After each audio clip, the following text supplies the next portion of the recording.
in 7th grade at Wichita. Because in those days, boys did not talk to girls. So all these 1,400 were going to school with and know that he wasn't just talking to some old girl.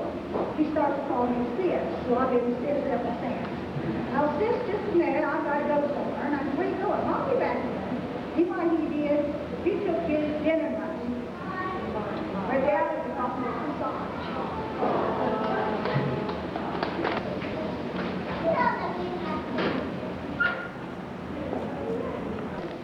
Don't remember as much as Sis does, obviously, because by the time I was big enough to really start remembering and doing things, Don was up into high school, and then almost as soon as he got out of high school, he was off for California. But I remember, Don, how you and I and Frank used to share that old bed upstairs there.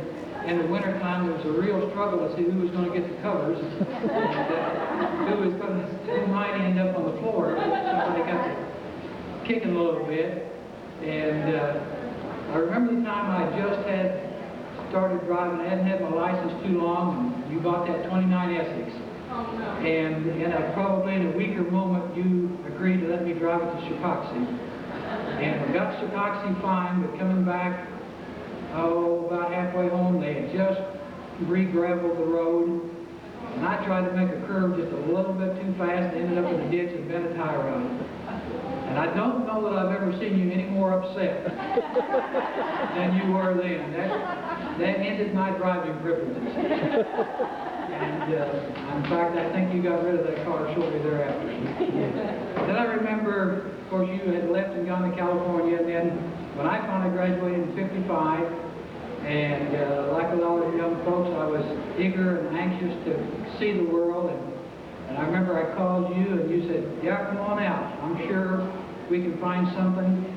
And I came out, and you helped me to find a job for Fort Jones and with the Forest Service. And then Frank and I came out the next summer and worked, and have some great memories of those things. And then in 1970, the spring, I finished my master's and came out, and we stayed with you guys for a week or two to kind of, as much as anything, to recoup some of my losses, because I spent all the money we had getting out there, and you put me to work in the station there so I could earn enough money to get back home again. You remember, I would change the tire that went on that silly little trailer that we had that hauled our junk, and it jumped up and hit me in the shins and cut my shins, and you ended up having to take me over to I don't know, somewhere to the doctor and get me stitched up and get shots and things. But I appreciate that. If it hadn't been for your generosity, we wouldn't have been able to probably have gotten home. Because that was, I think, my second teaching assignment, and we were making about, maybe $7,000 a year. And but probably if you hadn't given me an opportunity to work for a couple of weeks and been generous in that, we might still be in California. We might not have made it back to Kansas. But at any rate, I know that we have not had the opportunities to see one another that I would like for us to have, with you being in California and us being here in the Midwest. But I've always looked up to you, and I love you.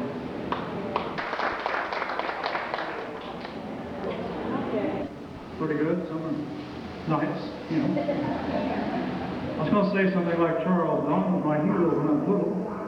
He came home in his football uniform, everybody got to try it on, you know. Then he came home in his army uniform, everybody got to try it on. We all looked up to him, thought he was the greatest thing he was. He was really a good example, generous as much as anybody I've known, really. I was thinking one time when Charles and I both had new cowboy hats. Don had a girlfriend, lonesome girl. Yvonne may know about this probably. Anyway, Don took Charles and I down to Rockaway Beach.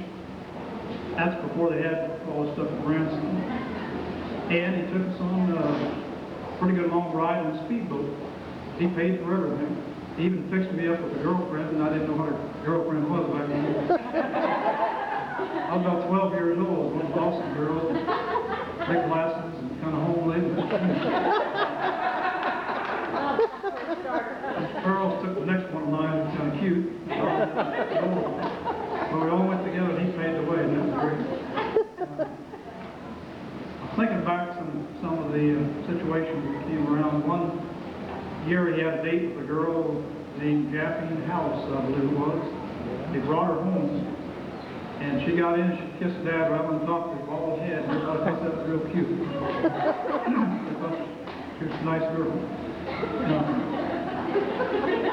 A lot of things I remember had to do with Halloween.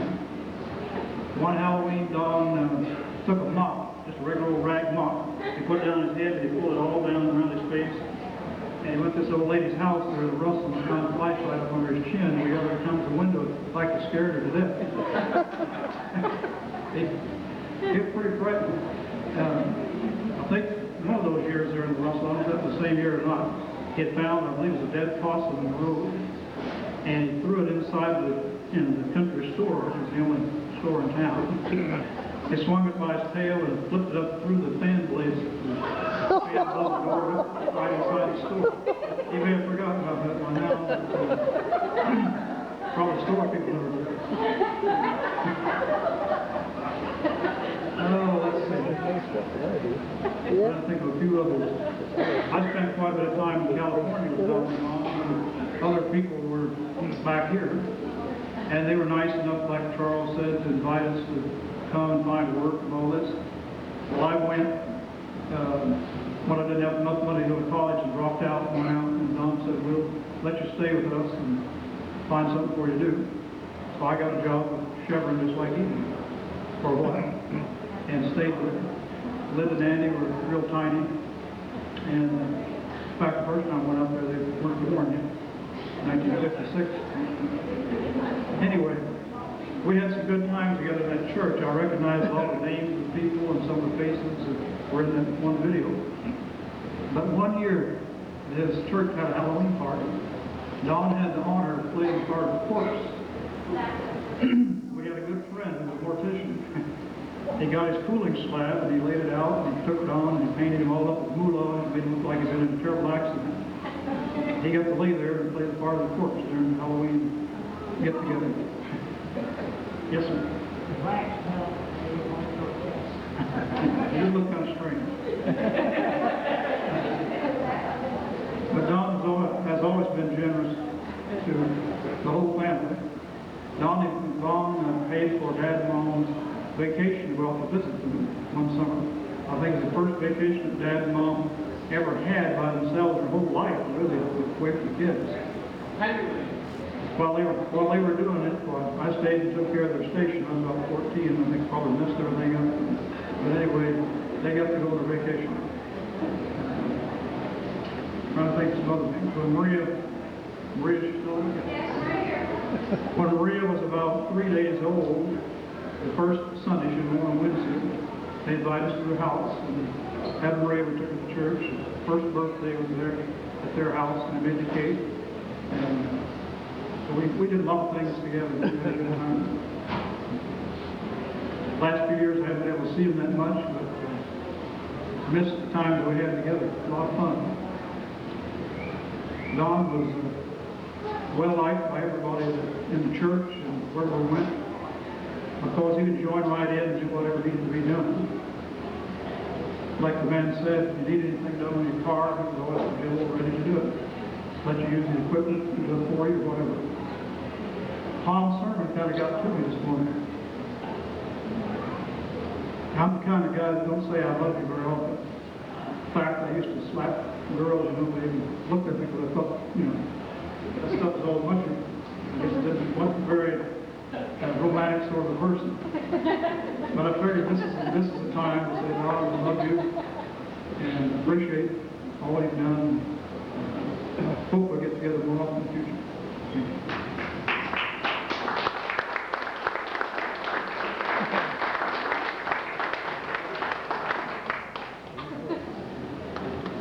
I don't know if it's going now or not.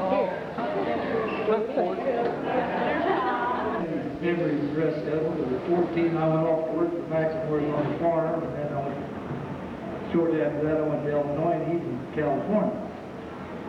One thing that I can remember vividly, when he was going to high school, he had traps lined out, and his were over there at Byers Mill. He was dressed for school one day. He wanted me to go with him in case there's something in the traps. I could carry it back, and he could be ready to get on the bus. He went down this fence road, changed it out in the hole. He's in a hurry, so he grabs the chain, starts pulling it out. Had to be a civet cat, and he came up backwards. Well, needless to say, he got sprayed right in the face. I had to lead him home and carry the civet cat. He didn't go to school that day.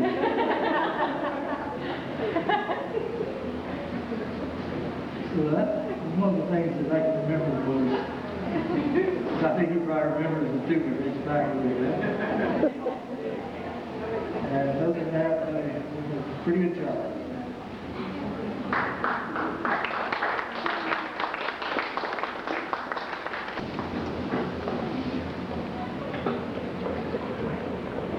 All you short people. Realized I wasn't short at all. I'm the giant of the bunch. He stayed home and ate all our food.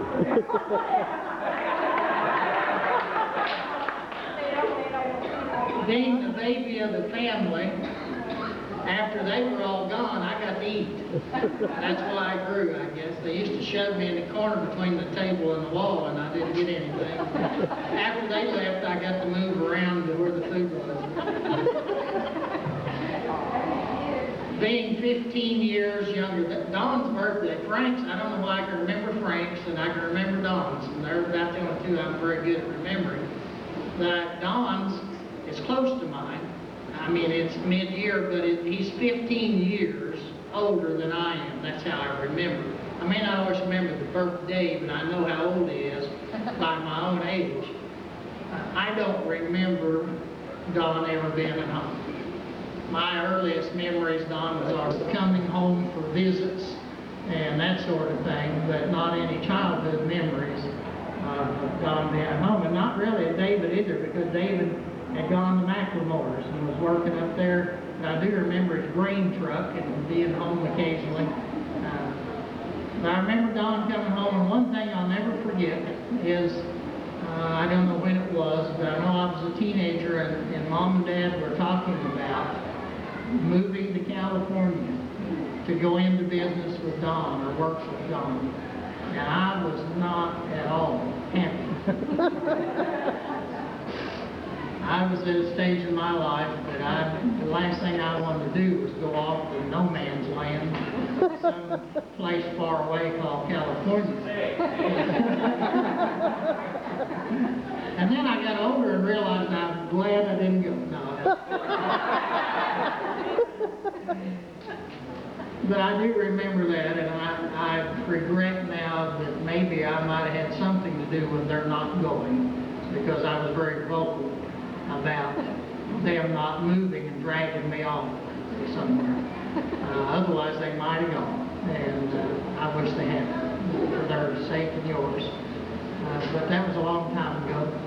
My first time to really spend any time with Dawn and Yvonne was when I was stationed in California at Edwards Air Force Base, I think at the time, and went up and spent some time, and they took us around, visited places, and had a great time. And Dawn was taking me back to Sacramento, I believe, to catch the bus or the train, I think, to go back to the base.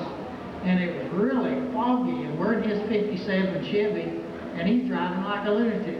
And you can't even see where you're going. And I was young and wild, but that made me really uncomfortable. And I said, Don, are we going a little fast? And you can't even see it. He said, well, if you slow down, somebody will run into you from behind. I guess better to hit somebody else than be run into. We made it safe and sound and had a great time and enjoyed it. Then when I shipped out to Vietnam by way of Okinawa, I got to spend some time with them again for a few days and enjoyed that time together. Then a few years ago now, Sandy and I, her mother, did a whirlwind trip of the West Coast with our trailer and truck.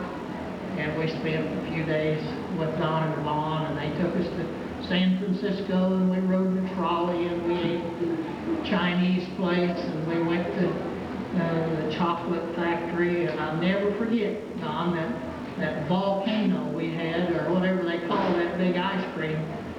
When I carried that through the table to sit down to eat it, everybody was looking like, it was huge, but you know, there were 5 of us, and there was not one drop of that left. We managed to eat it all, and we had a great time. And Don got to help me work on my truck a little. I was having some O-ring problems with my diesel, and we had a great time together.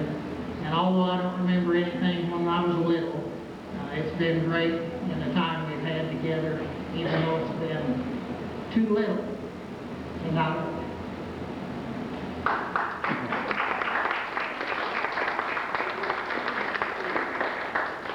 We used to call it things, play my mother's side of the family. Pictured we have Grandma and Grandpa. They were both close to 6 foot tall. Some of them were born on the ground in that area. The ladies were all large people. My son wrestled with the growing down here. More love.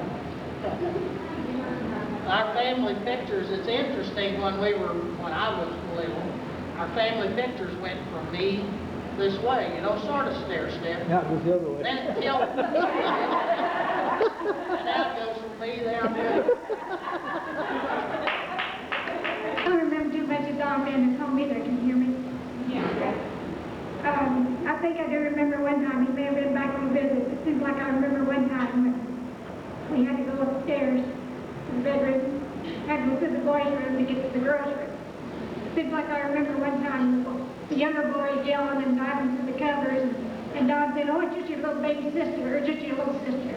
You know, just your sister, don't worry about it, you know. You're not dressed completely fine, it's just your sister." I think I remember one time we went to North Missouri in Don's car, and he made sure we took the bucket along because I got sick in my stomach and he didn't let me in the car. He bought my Bible, my first Bible when I was 12. It said, "Happy birthday, 12th birthday." I think he got Tom on too at the same time, I'm not sure, but I think he did. Or when they mailed it back or what it was, I'm not sure about that. And when he was back, he realized one time that I needed glasses. I was probably about 12. He told Mom and Dad he thought I needed to die doctor. Whether he paid for it or not, I don't know. You know, I needed glasses. That's the main one. He did come back here, he bought the kids on the visit one time. And I remember he bought straws. We had ice cream, and he got different toppings for it, and they got some straws and made some shakes. He said, "Make it special, get some straws." You know, it's kind, love you.